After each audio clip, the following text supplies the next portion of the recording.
Chapitre 3. La voix de l'univers. Regarder vers le ciel nous rappelle notre infime place dans l'univers et la grandeur de ce que nous pouvons accomplir. Carl Sagan.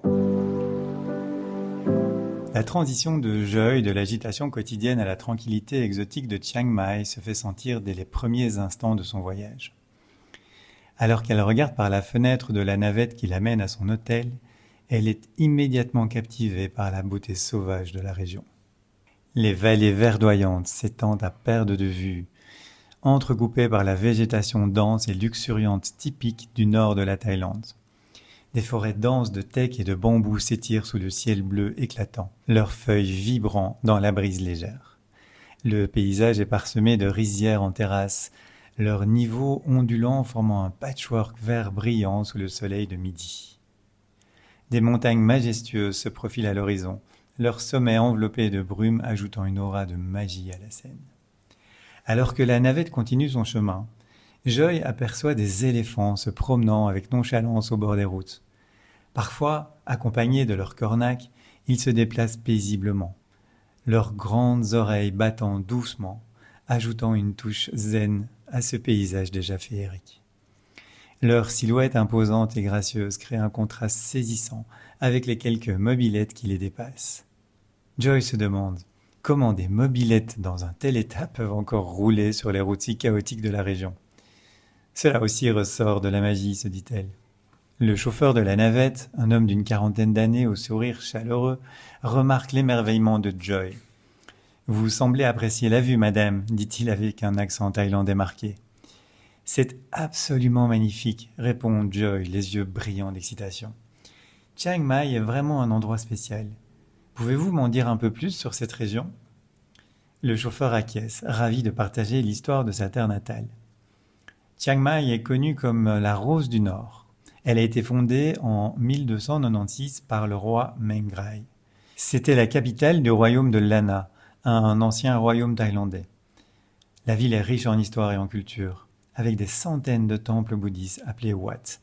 Ceux-ci parsèment la région. Vous en verrez beaucoup, comme le Wat Prasing et le Wat Chediluan. Joy écoute attentivement, absorbant chaque mot. Cela semble fascinant, et les éléphants, ils semblent si majestueux. Le chauffeur sourit. Les éléphants sont très importants dans notre culture. Ils sont des symboles de sagesse et de bonne fortune. Autrefois, ils étaient utilisés dans les batailles et pour le travail dans les forêts. Mais aujourd'hui, nous faisons de notre mieux pour les protéger et les préserver. Vous pouvez visiter des sanctuaires où ils vivent en paix, loin de l'exploitation. Alors qu'ils s'approchent de la ville, Joy remarque les maisons traditionnelles en bois surélevées sur pilotis et les marchés colorés où les autochtones vendent fruits tropicaux, épices et objets artisanaux. Les rues sont animées d'une manière plus détendue que l'agitation des grandes villes. Le chauffeur interpelle Joy. « Regardez là-bas, vous pouvez voir la vieille ville entourée de fossés et de remparts. C'est le cœur historique de Chiang Mai.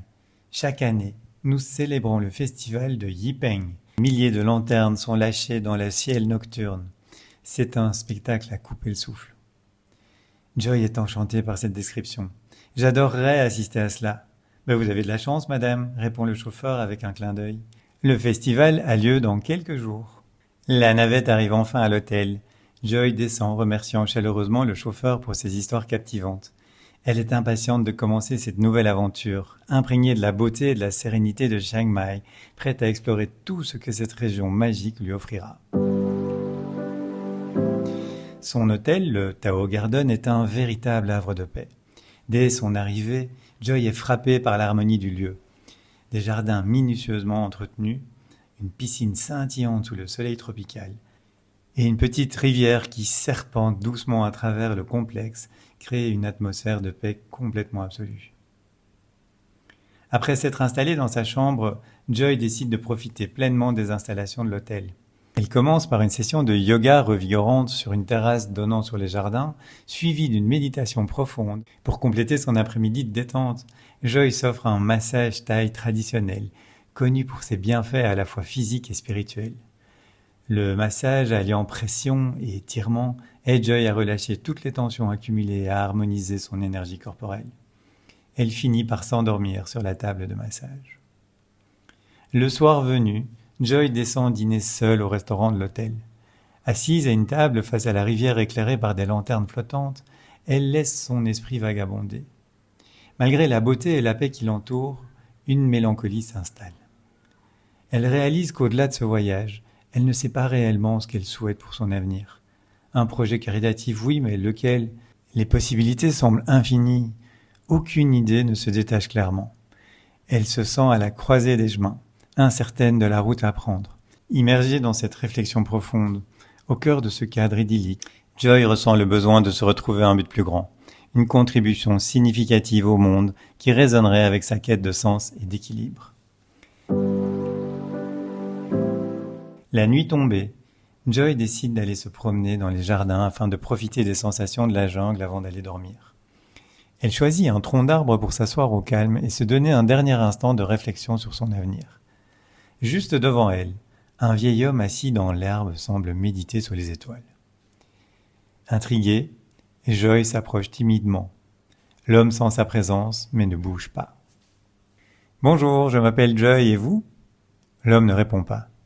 Elle répète « Bonjour, je m'appelle Joy, et vous ?» Toujours rien. Mais Joy insiste. « Vous parlez anglais, français ?» Toujours rien. « Et est-ce que vous allez bien ?» Encore le silence. Joy, bien que troublée par son silence, se sent attirée par cet homme, par la sérénité qu'il dégage.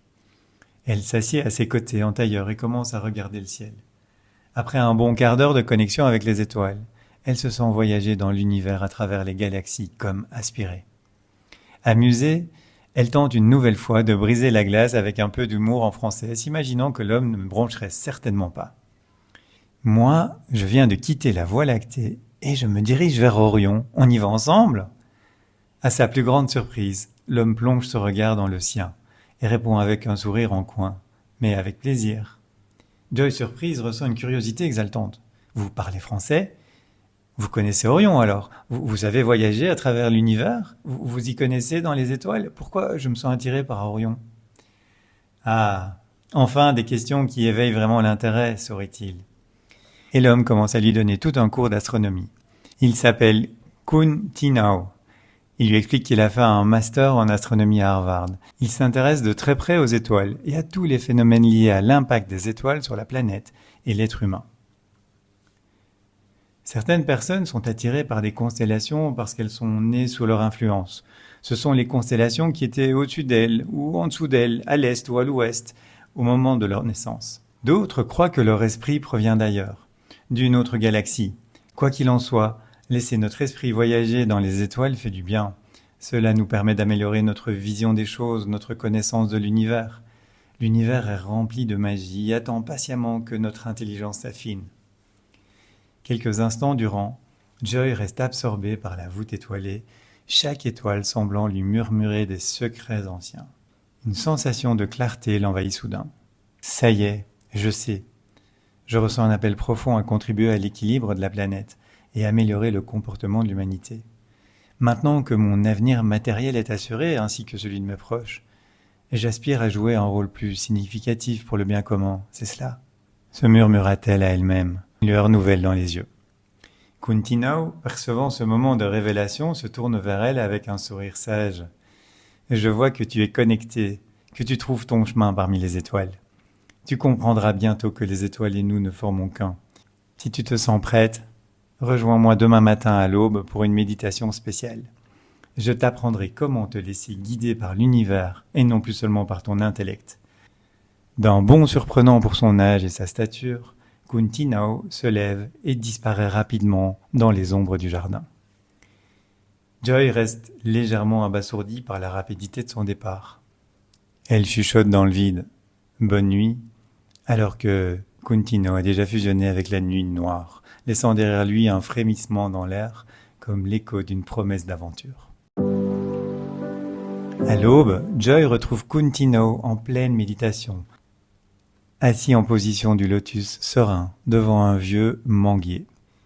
Joy et Kun Tinao partagent un moment de silence méditatif avant de commencer une promenade contemplative.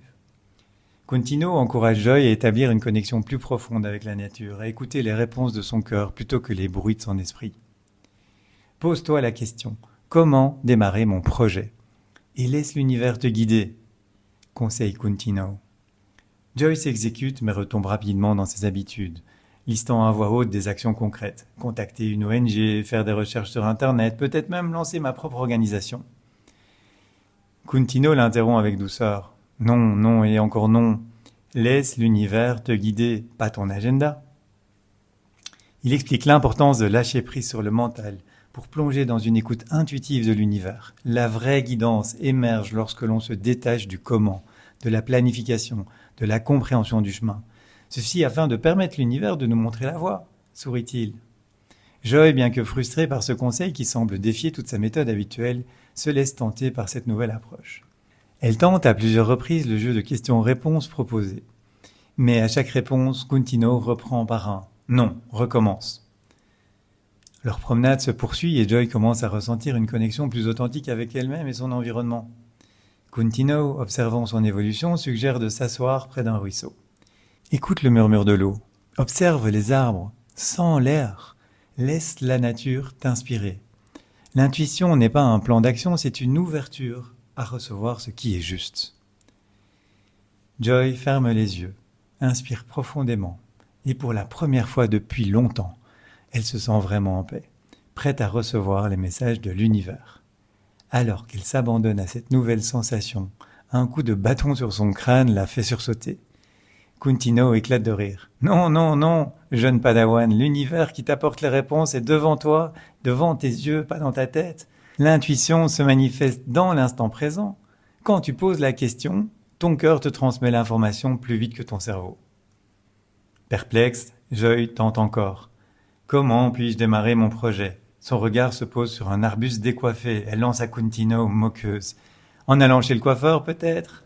À sa grande surprise, Coutinho lui sourit. « Eh bien, chez le coiffeur tu iras, puisque l'univers t'y a guidé. » Joy se sent soudainement comme un enfant qui a résolu un casse-tête sans vraiment comprendre comment. Mais elle saisit quelque chose d'important. L'univers, à travers notre intuition, nous guide souvent d'une manière que notre esprit rationnel peine à saisir. Joy rit, acceptant le jeu de l'univers. « Très bien, alors chez le coiffeur j'irai ce matin. » Le petit déjeuner terminé, Joy se dirige vers le salon de coiffure de l'hôtel.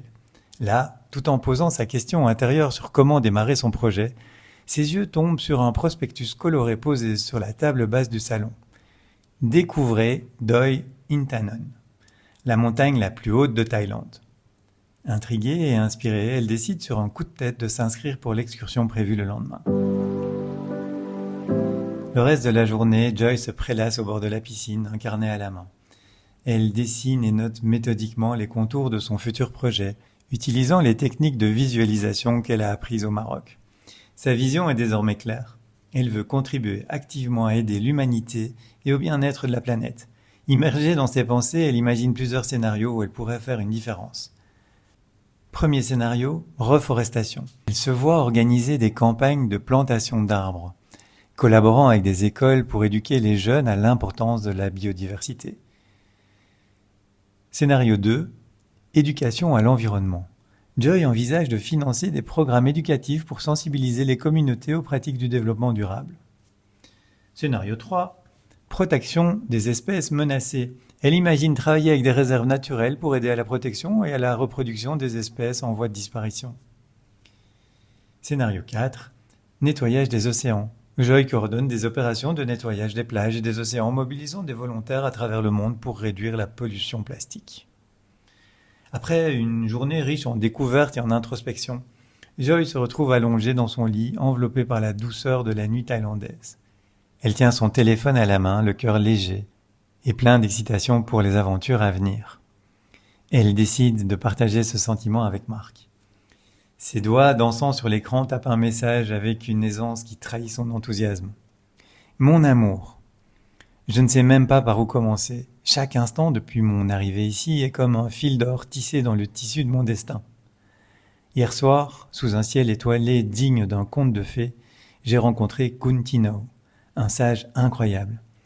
Il m'a ouvert les yeux sur la manière de vraiment écouter l'univers. Imagine l'univers et moi en pleine conversation. Ça change des conversations avec le chat du voisin, non ? Il semble que l'univers ait des plans pour moi.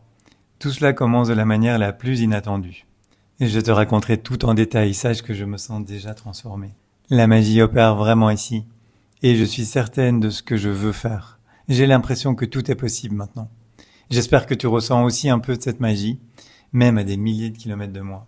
Je t'aime et je te garde près de mon cœur, avec tout mon amour. Joy. Et elle envoie le message, une vague de bonheur se mêle à la nostalgie douce de partager cela avec Marc. Elle pose son téléphone, laisse son esprit vagabonder sur les possibilités infinies que demain pourrait apporter. Avant de s'endormir, Joy pratique une méditation profonde, se visualisant, réussissant dans ses diverses initiatives, ressentant la gratitude et la joie que ses actions apportent dans sa vie et dans celle des autres. Chaque respiration la rapproche de cette réalité qu'elle aspire à créer, renforçant ainsi son engagement à faire une différence tangible dans le monde.